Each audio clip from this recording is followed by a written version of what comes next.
¿Qué tal? Hoy vamos a meternos de lleno en un tema que nos toca a todos. Esos derechos que, en teoría, están ahí para proteger nuestra dignidad.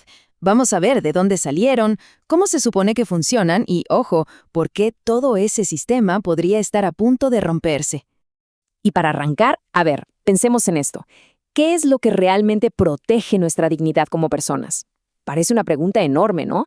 Pero la respuesta, o al menos una parte de ella, está en un concepto clave del mundo moderno. Y ese concepto es lo que se conoce como Estado Social de Derecho. Ok, ¿qué significa esto en español? Bueno, no es solo que un país tenga leyes y ya, es mucho más.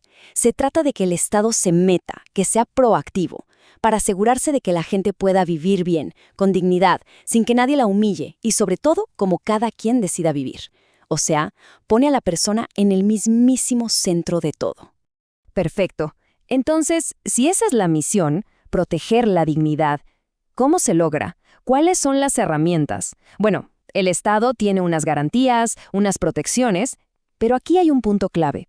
A menudo las confundimos, y entender la diferencia es, súper importante para que todo esto tenga sentido. Y aquí viene la pregunta del millón, la que muchos nos hacemos. Siempre andamos diciendo derechos humanos y derechos fundamentales como si fueran la misma cosa, pero no lo son. Y créanme, entender esa pequeña diferencia nos abre los ojos a cómo una idea mundial se convierte en algo que nos protege aquí, en nuestro país. A ver, para que quede claro, pensemos en los derechos humanos como la gran declaración de principios para todo el planeta. Son universales, están por encima de cualquier país. Son la inspiración, la fuente.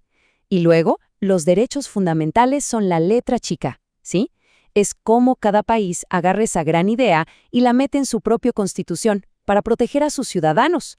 Básicamente, los fundamentales son la aplicación práctica de los humanos. Ahora, algo súper importante. Estos derechos no cayeron del cielo, ni de un día para otro. Detrás de ellos hay miles de años de luchas, de sangre, de debates, de revoluciones. Son verdaderas conquistas. Así que, echemos un vistazo a ese larguísimo camino que nos trajo hasta aquí. Y miren esta línea de tiempo. Es increíble. Todo empieza hace más de 2500 años, con el cilindro de Ciro, en Persia, que ya hablaba de liberar esclavos. Luego damos un salto gigante a la Carta Magna en Inglaterra, donde por fin se le pone un freno al poder absoluto del rey. De ahí a la Revolución Francesa, que grita al mundo que todos nacemos libres e iguales. ¡Pum! Cada uno de estos momentos fue un ladrillo en la construcción.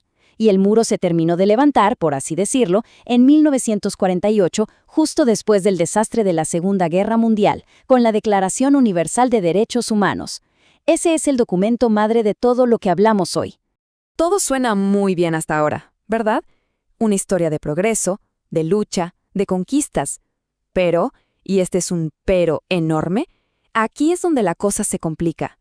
Porque a pesar de todo este avance, el sistema que creamos para proteger estos derechos tiene una falla garrafal, una paradoja que lo amenaza todo. Y creo que esta cita del profesor Andrés Arcila Chavarría lo dice todo. El sistema tiene un talón de Aquiles, o sea, un punto débil, una vulnerabilidad que, al final del día, podría hacer que todo el edificio se venga abajo. Una debilidad que ataca el corazón mismo de la protección.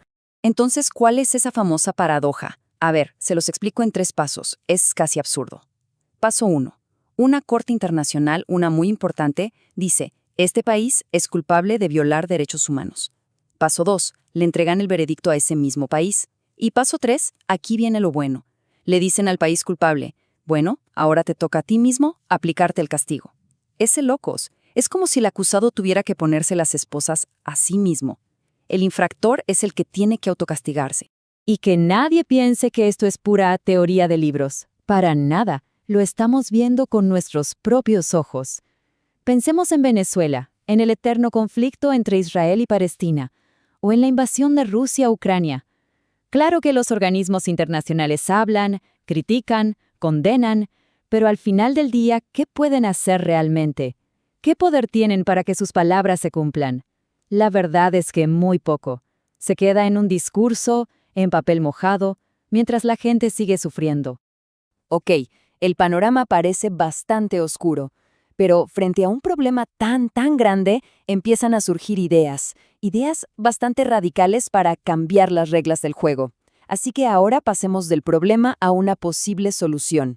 Y aviso, es una solución que genera mucho debate. Hay un jurista, Luigi Ferraccioli, que lanzó una propuesta que suena a ciencia ficción, pero que es muy seria. Una constitución para la Tierra. ¿Qué propone? Básicamente, crear una especie de autoridad mundial que sí tenga dientes, que tenga el poder real de meterse en un país cuando se estén violando los derechos humanos. O sea, una forma de terminar con esa paradoja de que el culpable se juzgue a sí mismo. Pero claro, aquí está el catch, el verdadero meollo del asunto. Para que algo así funcione, los países tendrían que hacer algo impensable para muchos, ceder parte de su soberanía. O sea, renunciar a un pedazo de su poder absoluto dentro de sus fronteras. Esto significaría cambiar por completo la idea de nación que hemos tenido por cientos de años. Y con esto cerramos, dejándonos una pregunta flotando en el aire, una pregunta que define el futuro. Para proteger de verdad la dignidad de cada persona en este planeta, ¿es necesario que las naciones renuncien a una parte de su poder? ¿Vale la pena ese sacrificio? Ese es el gran debate que tenemos por delante. Ahí se las dejo.